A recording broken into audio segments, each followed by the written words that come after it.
Je voudrais commencer par Jean chapitre 17, verset 15. Jean 17, 15. Jésus prit sa grande prière et il dit « Je ne te demande pas de les ôter du monde. » Il prie pour nous. « Je ne te demande pas de les ôter du monde, mais de les garder et de les protéger du mauvais. » Donc Dieu veut que nous soyons dans le monde, mais protégés du mal qui est dans le monde. Ils ne sont pas du monde, mondains. Pouvez-vous dire ça avec moi ce matin? Je ne suis pas mondain. Alors il dit, ils ne sont pas du monde, mondains, appartenant au monde, comme moi je ne suis pas du monde. Consacre-les, purifie-les, sanctifie-les, mets-les à part pour toi et rends-les saints par la vérité. Ta parole est vérité. Nous avons appris hier soir que quand nous recevons Christ, nous devenons sanctifiés, mais nous devons manifester cette sainteté pour que les gens du monde commencent à voir comment est Dieu, et ça se fait par la vérité, en connaissant la vérité de la parole de Dieu. Maintenant, j'aime le verset 18. « Comme tu m'as envoyé dans le monde, je les ai aussi envoyés dans le monde. » Eh bien, comment le Père a-t-il envoyé Jésus? Pourquoi l'a-t-il envoyé? Jésus a dit « Celui qui m'a vu a vu le Père. » Et je crois que quand les gens nous voient, quiconque vous côtoie ou me côtoie pour un certain temps, devrait, sans même que nous ayons besoin de le lui dire, commencer à se rendre compte que nous avons quelque chose de différent, qu'il y a une saveur dans notre vie qui rend toutes les choses meilleures et que d'une manière ou d'une autre, nous répandons la lumière là où il y a l'obscurité. Nous apportons la paix là où il y a le désarroi et la joie là où il y a la tristesse. Nous élevons, nous encourageons, nous ne démolissons pas et détruisons pas. Nous sommes des gens reconnaissants qui ne se plaignent pas des choses 24 heures sur 24. Nous sommes différents. Et à dire vrai, dans les différents lieux où je vais, il y a des gens, sans même leur poser la question, je sais déjà qu'ils sont croyants, et cela devrait se voir. Les gens devraient nous reconnaître sans devoir regarder pour voir si nous avons une croix autour du cou ou un autocollant sur notre voiture. Ils devraient pouvoir nous reconnaître à notre comportement. Amen. Matthieu 5, 13. Vous êtes le sel de la terre, mais si le sel a perdu sa saveur, sa force, sa qualité, avec quoi la lui rendra-t-on? Il n'est plus bon à rien qu'à être jeté dehors et foulé aux pieds par les hommes. Maintenant, vous savez que c'est un verset très direct et sérieux. Il dit, écoutez, vous êtes la saveur du monde. J'aime le dire comme ça plutôt que d'y penser comme au sel. Nous savons tous que quand quelque chose n'a pas de saveur, la première chose que nous cherchons normalement, c'est la salière. Toute chose qui est insipide et fade et sans goût. Et donc nous sommes je trouve cette idée vraiment intéressante, nous sommes le sel de la terre, la saveur du monde. Mais si le sel a perdu sa saveur, à quoi servirait-il? À rien. Et si vous avez un bol de soupe insipide que vous allez manger et vous cherchez la salière et vous la salez, mais elle reste toujours insipide. Si le sel a été là si longtemps qu'il a perdu sa saveur, il ne servirait à personne. Vous êtes la lumière du monde. Ça alors. Une ville située sur une montagne ne peut être cachée et on n'allume pas une lampe pour la mettre sous le boisseau, mais sur le chandelier et elle éclaire tous ceux qui sont dans la maison. Que votre lumière luise ainsi devant les hommes, afin qu'ils voient votre excellence morale et vos bonnes œuvres nobles et dignes d'éloge, et qu'ils reconnaissent et honorent et louent et glorifient votre Père qui est dans les cieux. Que quelqu'un crie. C'est ça. Mais nous ne faisons pas les bonnes œuvres pour être vus des hommes. Ce n'est pas notre motif. Notre motif devrait simplement être de rendre gloire à Dieu et d'essayer d'aider les gens à savoir à quel point il est admirable pour les amener à croire il y a de l'espoir pour moi. Il y a une vie meilleure que celle que j'ai. Quelqu'un m'a montré qu'il y avait une vie meilleure que celle que j'ai. Vous savez, je pense souvent à, surtout quand je parle de choses comme ça, de mon mariage avec Dave.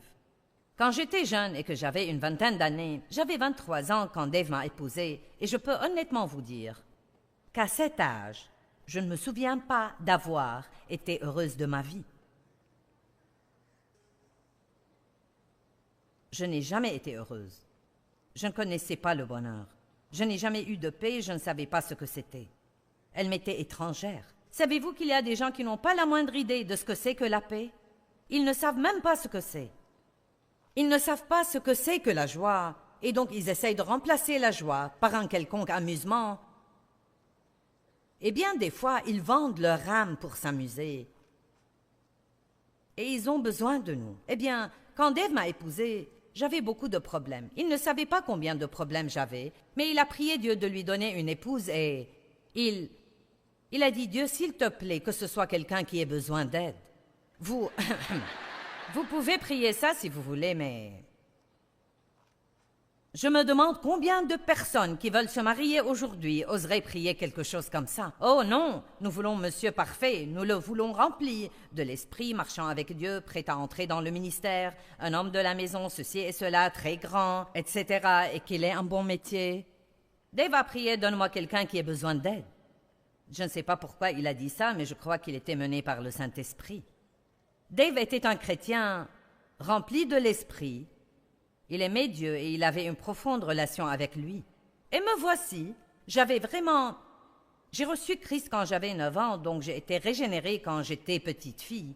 Mais on a abusé de moi et mon père ne nous laissait pas aller à l'église et de temps à autre, il me laissait aller à l'église avec des parents ou des amis au bout de la rue parce qu'il voulait que je sorte de la maison le dimanche matin pour que lui et ma mère puissent avoir la maison à eux. Et il était vraiment méchant. Donc, bien que j'eusse reçu Christ quand j'étais jeune, je n'avais jamais eu d'enseignement ni de formation. Et donc, Dave est venu dans ma vie, non seulement comme mari, mais encore comme un exemple pour moi. Et pendant toutes ces premières années où j'étais un tel gâchis et tellement irritable, Dave était vraiment paisible. Il avait plutôt cette attitude, je vais t'aimer si tu me le permets, mais si tu ne me le permets pas, je continuerai à t'aimer, mais tu ne vas pas m'empêcher de jouir de ma vie. J'aimerais que vous écoutiez ce que je viens de dire, car certains d'entre vous ont affaire à des non-croyants, peut-être même dans une relation de mariage, et vous ne savez pas exactement comment leur témoigner. Eh bien, ça ne va pas les aider de leur cogner la tête avec votre Bible. Vous pouvez jouer vos bandes de Joyce Meyer quand ils sont chez vous, mais ça ne va pas les aider non plus. Vous pouvez prendre mes livres et souligner quelque chose et les laisser sur la table dans l'espoir qu'ils les liront. Peut-être qu'une partie aidera. Demandez-leur d'aller à l'église, demandez-leur de faire des choses, mais s'ils ne veulent rien de ça, vous aurez toujours une porte grande ouverte, car ce que Dieu vous demande de faire, c'est d'être un exemple cohérent. Pouvez-vous dire cohérent?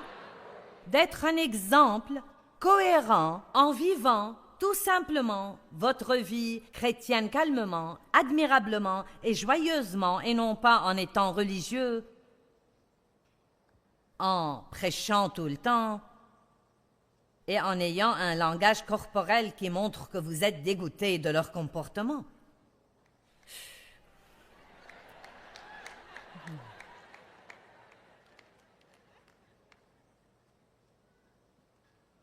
Je me rappelle que je ne comprenais pas ça. C'était comme « Pourquoi tu ne me gifles pas » ou quelque chose comme ça. Mais croyez-moi, une des meilleures choses que Dave a faites pour moi, c'est qu'il ne me laissait pas le rendre malheureux. Vous n'avez pas écouté ce que j'ai dit. Il ne me laissait pas le rendre malheureux.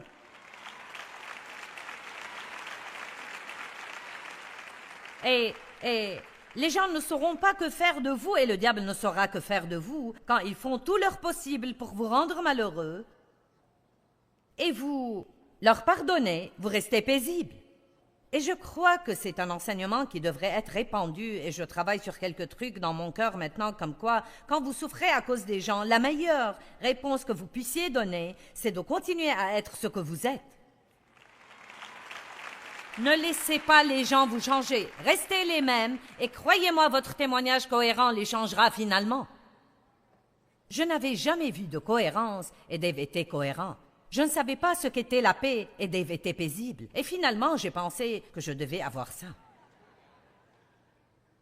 Et j'étais déjà chrétienne, j'allais à l'église avec Dave tout le temps, mais parce que la puissance de Dieu ne fonctionnait pas dans ma vie comme il fallait, je ne savais pas surmonter mes problèmes. Et l'exemple de Dave était extrêmement important pour moi. Non, mais la Bible parle même de femmes. Et si votre mari est un homme non-croyant, vous savez, il peut être sauvé par votre vie de piété, mais vous savez, ne le prêchez pas tout le temps et ne le harcelez pas. Vivez simplement votre vie de piété. Je vois que vous aimez ça. Maintenant, 2 versets que nous allons voir très rapidement. Nous en parlerons un peu plus tard, mais vous devez voir ces 2 versets. Nous allons parler ce matin de la voie de la conscience, car comment pouvons-nous sortir dans le monde et donner le bon exemple aux gens sans le Saint-Esprit qui travaille dans nos vies tout le temps pour nous alerter à l'instant où nous commençons à faire quelque chose qui déplaît à Dieu? Nous n'avons aucun moyen. Vraiment, maintenant nous connaissons la parole, mais bien que je connaisse la parole, je suis toujours capable de me mettre en colère. Et vous savez, si je suis en public et que quelqu'un est impoli avec moi, la première chose qui monte en moi, c'est... Mais je sais, dans ma conscience, ce n'est pas bien. Calme-toi, sois stable. Nous devons apprendre à obéir à notre conscience. Une autre façon de le dire, c'est d'obéir au Saint-Esprit, à la direction du Saint-Esprit. Mais notre conscience est éclairée par le Saint-Esprit pour nous alerter quand nous faisons le bien et quand nous faisons le mal. Nous devons apprendre. Maintenant, je veux que ce soit le thème principal de ce message. Suivez la paix à tout moment. Si vous n'avez pas de paix à propos de ce que vous faites ou de la façon dont vous vous comportez, à ce moment-là, ne le faites pas.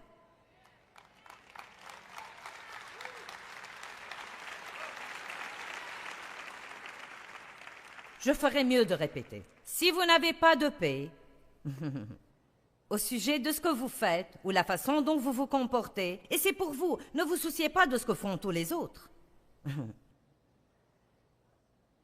Si vous n'avez pas de paix à propos de ce que vous faites, vous ne devez même pas les juger. Ce que vous devez faire, c'est de vous assurer à tout moment que vous gardez la paix. Nous avons parlé hier de la sainteté et je vais vous montrer que la paix est vraiment le chemin à la sainteté.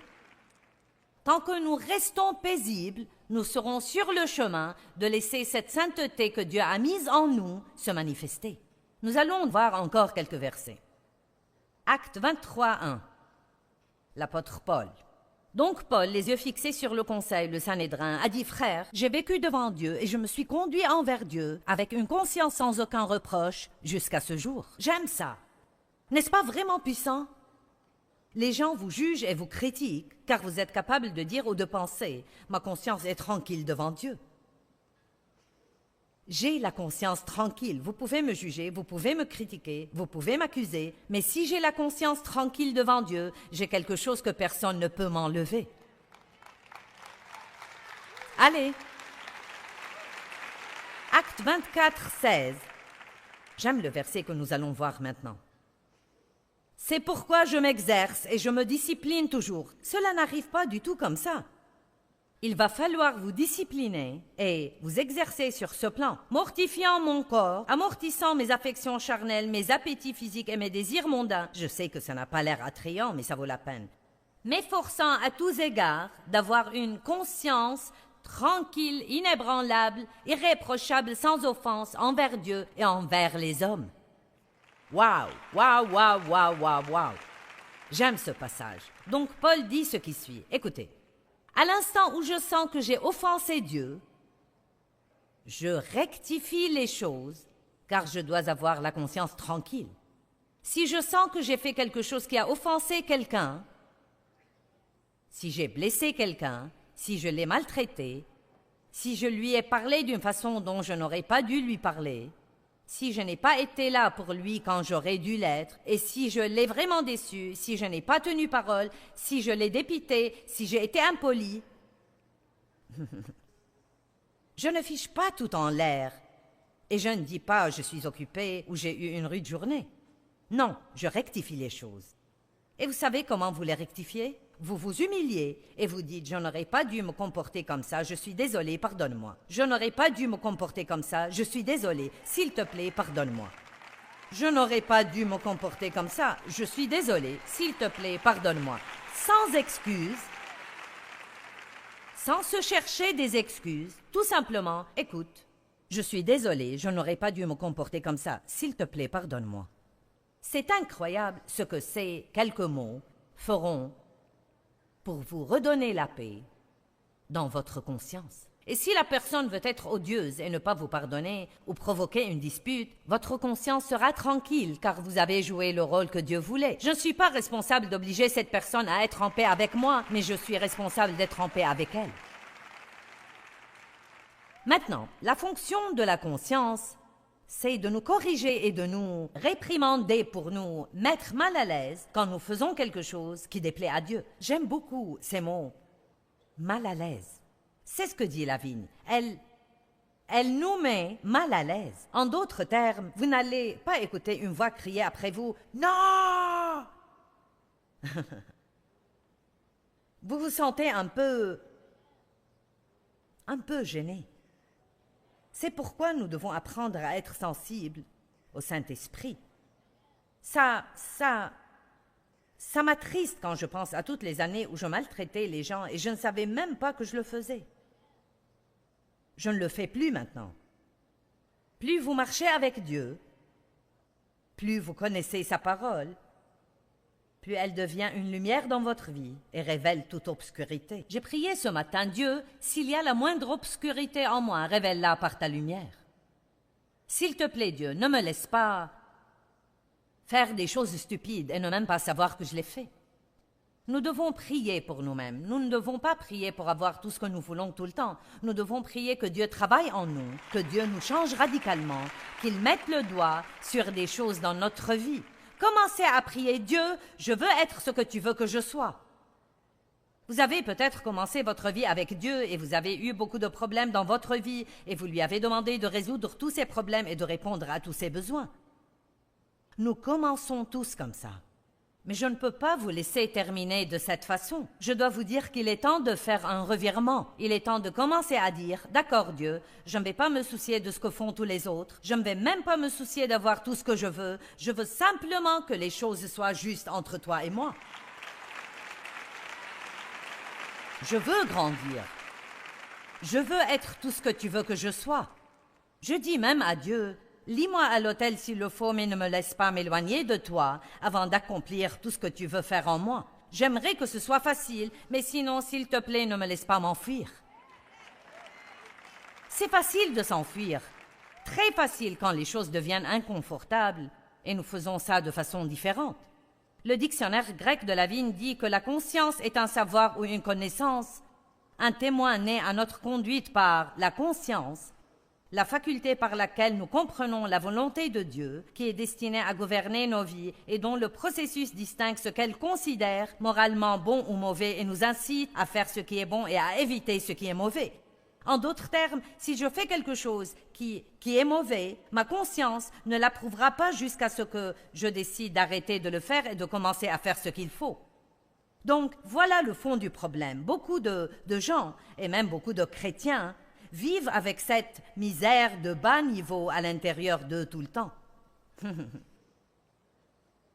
Je ne sais pas pourquoi j'ai perdu ma joie, je ne sais pas pourquoi je n'ai pas de joie.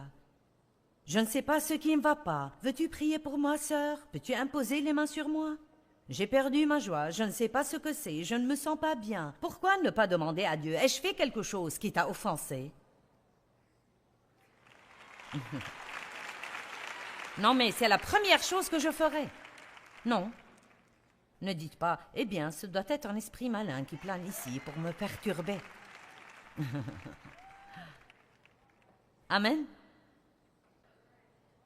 Les gens vivent avec ce malaise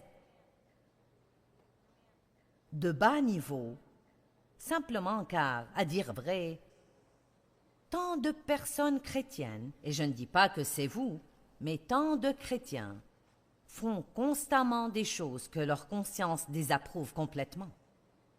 Comprenez ceci, même si vous ne comprenez rien d'autre. Votre conscience est un grand don que Dieu vous a donné, et elle peut être votre meilleure amie. Elle peut être la seule chose qui vous protégera des problèmes. Mais pour en parler et garder l'équilibre, nous devons parler de la conscience saine. Qu'arrive-t-il si vous avez une conscience hyperactive? Vous vous sentirez coupable à propos de choses qu'il n'y a pas de mal à faire. Ou qu'arrive-t-il si vous avez une conscience endurcie ou stigmatisée? Vous serez capable de faire des choses qui devraient vous gêner, mais ne le font pas. Nous n'entrons donc pas dans cette chose complètement sain. Et c'est pourquoi, à certains égards, c'est un sujet un peu difficile à enseigner, car je sais fort bien que certains d'entre vous ont une conscience hyperactive et vous vous sentez absolument coupable à propos de tout. J'étais comme ça, j'ai grandi dans la peur. Mon père était furieux la plupart du temps et personne ne savait jamais pourquoi. Et il y avait beaucoup de règles, et même beaucoup de règles tacites que nous devions observer pour l'apaiser. Et on ne savait pas en quelle journée les règles allaient changer. C'était donc une atmosphère très tendue. Pas seulement ça, mais parce qu'il abusait sexuellement de moi, j'avais une nature et une image de moi-même basée sur la honte. Je me sentais coupable et j'avais toujours peur d'avoir des ennuis. Donc, quand je suis entrée dans une relation épanouie avec Dieu où j'ai vraiment commencé à vouloir lui plaire, j'ai dit ça la semaine dernière, pas ici, mais dans la dernière conférence que j'ai faite, je l'ai dit, avant de commencer sérieusement à suivre Dieu, je n'étais aussi misérable dans mon péché que je l'étais après avoir commencé sérieusement à suivre Dieu. Car avant ça, j'allais à l'église et je croyais que les autres étaient un problème. Tu devrais me traiter mieux, tu devrais faire ceci et cela. Il ne s'agissait jamais de moi, ça n'avait rien à voir avec moi. Mince alors, quand la lumière de Dieu a commencé à briller dans mon âme sombre, quand j'ai commencé vraiment à étudier ceci, et non seulement à écouter un verset ou quelques versets lus un dimanche dans un sermon de 15 ou 10 minutes, vous ne pouvez pas vivre sur les snacks. Ça ne va pas marcher. Vous ne pouvez pas survivre sur les snacks. Vous devez avoir des repas substantiels et riches. Vous ne vivez pas sur les desserts. Et une des choses qui sont plutôt effrayantes aujourd'hui, c'est que la Bible dit que dans les derniers jours, les gens s'amasseront enseignants sur enseignants et trouveront des gens qui leur diront ce qu'ils veulent entendre. Et c'est possible de le faire aujourd'hui. Si vous ne voulez pas entendre un enseignement direct, évitez-moi à la télé et ne venez pas à mes conférences. Changez de chaîne et trouvez quelqu'un qui vous dise ce que vous voulez entendre tout le temps. Mais vous ne grandirez pas comme ça. Nous avons besoin de tout. Nous avons besoin d'encouragement, mais nous avons aussi besoin de petites fessées du Saint-Esprit de temps en temps pour nous aider à grandir. Nous avons tous une conscience et je crois que nous devons savoir pourquoi nous l'avons. La fonction de notre conscience, c'est de nous corriger et de nous mettre mal à l'aise quand nous faisons des choses qui déplaisent à Dieu, et nous devrions nous réjouir d'avoir l'occasion de le savoir. Pendant beaucoup d'années de ma vie, j'ai fait des choses qui étaient mauvaises, et je ne savais même pas parce que je ne connaissais pas assez de la parole pour savoir. Vous savez, la parole de Dieu dans le Saint-Esprit éclaire notre conscience, et nous ne devons pas l'ignorer parce que Dieu nous l'a donnée pour nous aider.